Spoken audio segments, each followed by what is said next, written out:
O Opinião Pernambuco está de volta falando sobre Lampião no aniversário de 80 anos da morte do rei do cangaço. Participam Saulo Gomes, professor de História e radialista, Jovenildo, pesquisador do tema cangaço, e Luiz Lourenço, diretor da série O Reinado de Lampião, no Raso da Catarina. Jovenildo, aos 17 anos, o Virgulino ele compra a arma e ele começa a formar o seu grupo. O que motiva Lampião a ir para o cangaço? Uma das causas principais foi rixas entre grupos, sabe, lá na terra onde ele vivia, com os nogueiras, não sei o quê. Eu falei com determinadas pessoas que viviam naquela época e me disseram que o Zé Saturnino, né, que foi pedreira. Que pode ser um símbolo como estupim que desencadeou toda essa violência. Zé Saturnino, eu estive na casa uns 20 anos atrás do que restou de Lampião. Só tinha uns alicerces, eu peguei um tijolo desse tamanho assim, ainda. Agora reconstruíram, fizeram uma... E depois fui nas ruínas da casa de Saturnino. Não é? Saturnino, não sei se você conhece. Era uma mansão, uma coisa incrível. Não é? As portas são em forma de ogivas, sabe? Você já chegou aí lá? Não.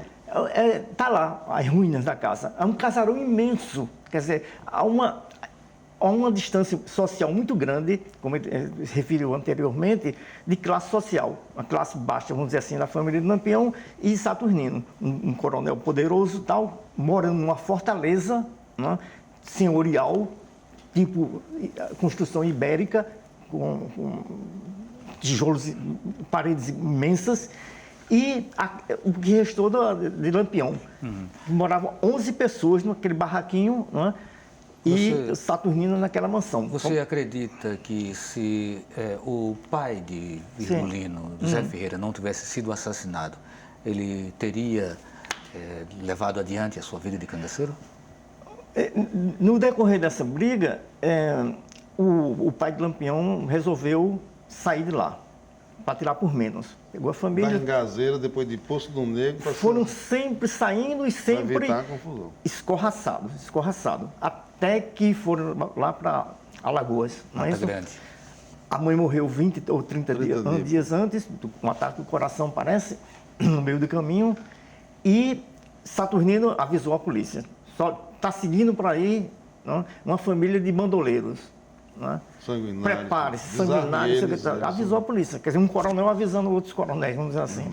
E quando eles chegaram lá, não tiveram paz, sossego. O pai de Lampião foi morto, como se sabe, debulhando milho, 5 horas da manhã, debulhando milho em casa, pacificamente. Né? As meninas dormindo ainda. Lampião não estava em casa com os irmãos. Quando escuta o tiroteio que chega, está lá o pai, morto. Né? A Glai conta isso. Aí... enterra o pai e tal, só tem uma saída agora. Se eu estiver errado, me corrija. Vou levar vocês, as meninas e João, parece, né? João, que era o mais pacífico, o mais assim, ponderado, vai com as minhas irmãs, com as nossas irmãs, para Juazeiro. Né? Eu vou escrever um bilhete para Padre Cícero para que ele cuide de vocês. E vocês, Antônio e Livino, não é isso? Ficam comigo, não é? E vamos dizer assim... Vamos acertar as contas. Acertar as contas. E aí começou. Era o entendimento de fazer justiça, né? Exatamente. A família foi para o Juazeiro e eles começaram. Forma-se o bando e esse bando... ele já sofre perseguições. Sim. Volta... procurar Lampião, Livino e Antônio, dizendo que queria entrar. Lampião disse, não, você vai cuidar das mulheres, não você quis, vai nunca. se acalma. Porque... Mas ele entra? Não, nunca. João nunca entra. Nunca. Então ficam Antônio, Levino e Virgulino. Depois o Ezequiel entra. Ezequiel naquele tempo era caçula de 9 anos, depois entra, mas Lampião já voltou para a região, né, de Serra Talhada, entrou para o bando de Senhor Pereira, né, que era todo poderoso. Fazendeiro rico, né? Neto do Barão do Pajeú. Bisneto do Barão do Pajeú. Né? Pronto, e a gente tem toda a história que a gente conhece, né? E aí começou. Aí eu queria ver com o Luiz Lourenço, eu assisti parte da série e vi que o nome do personagem é o Anildomar, né?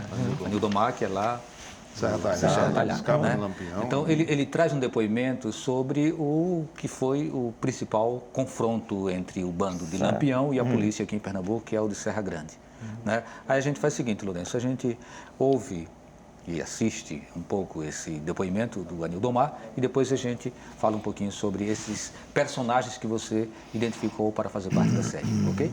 Beleza.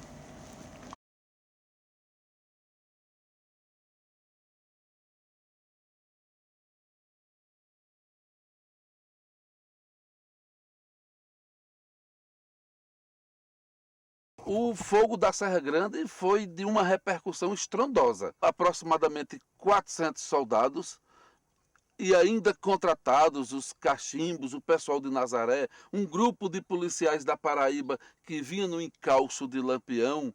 Então foi um grande espetáculo que Lampião demonstrou de conhecimento do terreno, de conhecimento de combates, porque a polícia, com todo o aparato que estava, inclusive foi a primeira vez em que a polícia utilizou metralhadoras contra Lampião. A polícia estava portando 3 metralhadoras. Mas olha, esse tiroteio foi de uma dimensão, foi tão assustador, que durante os 3 meses seguintes, eram soldados chegando na cidade de Salgueiro, no Rio Branco, correndo por dentro do mato, por dentro da caatinga, perdida. Foi, enfim, um destroço que Lampião causou à polícia pernambucana. No terceiro dia, ao som de eles desfilando pela rua, na saída, às 5 horas da manhã, ele saiu gloriosamente cantando Olê Mulher Rendeira.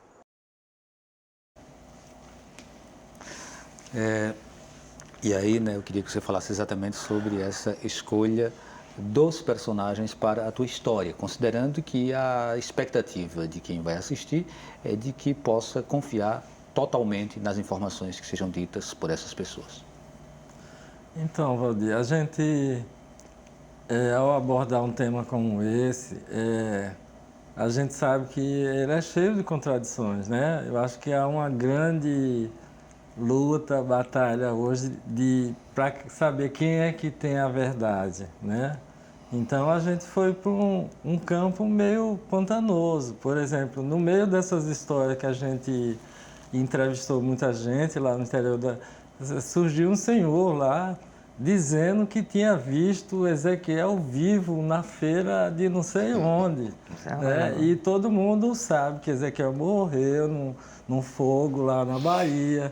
E que Lampião, inclusive, depois da morte dele... Fake news não é coisa só de agora não, né? Então, e Lampião teria, inclusive, a partir da morte de Ezequiel, ficado tão triste que foi a partir daí que ele deixou o cabelo crescer, né? Então, assim, tem muita gente contando história que ele não morreu ali em Angico, foi viver lá em Minas Gerais, morreu com 100 e tantos anos.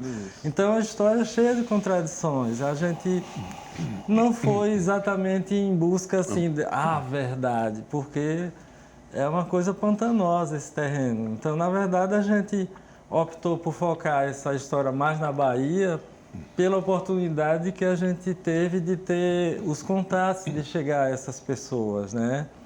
Então, tem, por exemplo, uma cangaceira de quase 100 anos, cangaceira mesmo, ela não foi mulher de cangaceiro, porque tem um fato muito importante, é que a volante lá, nesse meio lá do sertão da Bahia, era muito, digamos assim, hostilizada, porque era tratava... violenta demais. Violenta, exatamente. E o depoimento dessa mulher, exatamente, ela ficou indignada porque o pai e o irmão foram espancados pela volante, acusados de serem coiteiros quando não eram, né? Tinha muita gente que era coiteiro, mas aquela família não era. E essa mulher, ela fala assim com a veemência que o pai apanhou, que o irmão perdeu um pedaço da orelha, enfim, e ela é revoltada com isso, ela entrou no cangaço, né? Então, existem essas histórias que a gente viu lá, que não é um tema assim que você diz, não, ele era mau, era ruim, era isso, aquilo. Circunstância. E como já foi falado aqui por Paulo, por Jovenildo, ele tinha várias outras qualidades, né? Tinha várias qualidades e as histórias dele não era somente história de morte, né?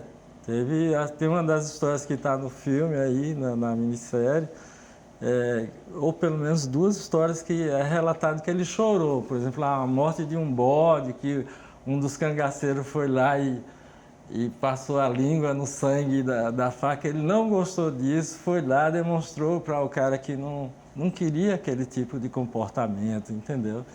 Ele era um cara que tinha essa ética, essa moral, mesmo dentro dessas condições que vivia. Você poderia, Saulo, contar para a gente alguns causos assim que envolvem atitudes surpreendentes de Lampião? No campo positivo, né? Por exemplo, o Gomes Jorobeba, o pai do tenente João Gomes de Lira, lá de Nazaré, fundador de Nazaré, do Genipapo, né?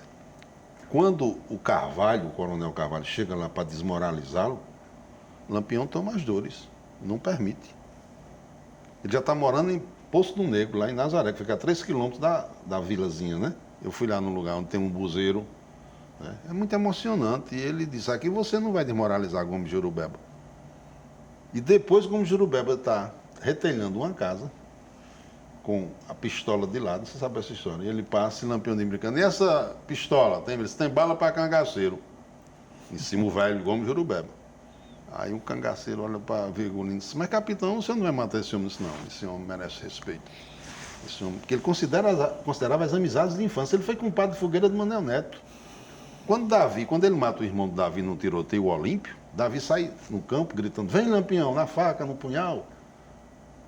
E Lampião com um enxeste para matá-la a qualquer hora e não matou Davi. Não, Davi, você está enlouquecido, eu não mato um homem assim, covardemente. Não, sempre foi um homem de grandes ações, né? Sempre foi Quando o senhor Pereira, conversando com ele, chamava ele para o cangaceiro, ele dizia, não, que meu pai ainda está vivo. E o pai dele pedia por tudo para ele não entrar. Quando o senhor Pereira viaja, o senhor Pereira, eu quero deixar você em incumbência, matar o prefeito de São José do Belmonte, o Gonzaga Gomes Ferraz, Luiz Gonzaga Gomes Ferraz, que tinha humilhado a família do senhor Pereira. E aí ele vai para um tiro. Lampião nunca foi um homem covarde. Por isso que ele reinou durante 20 anos, no meio de feras. Entendeu como é? E você não reina no meio de feras. Todo o aparato dos vaqueiros apoiavam Lampião, os índios. Porque pouca gente fala que a maioria dos cangaceiros eram mestiços, índios, cafuzos, mamelucos, né? Enfrentando forças oficiais e vitoriosos.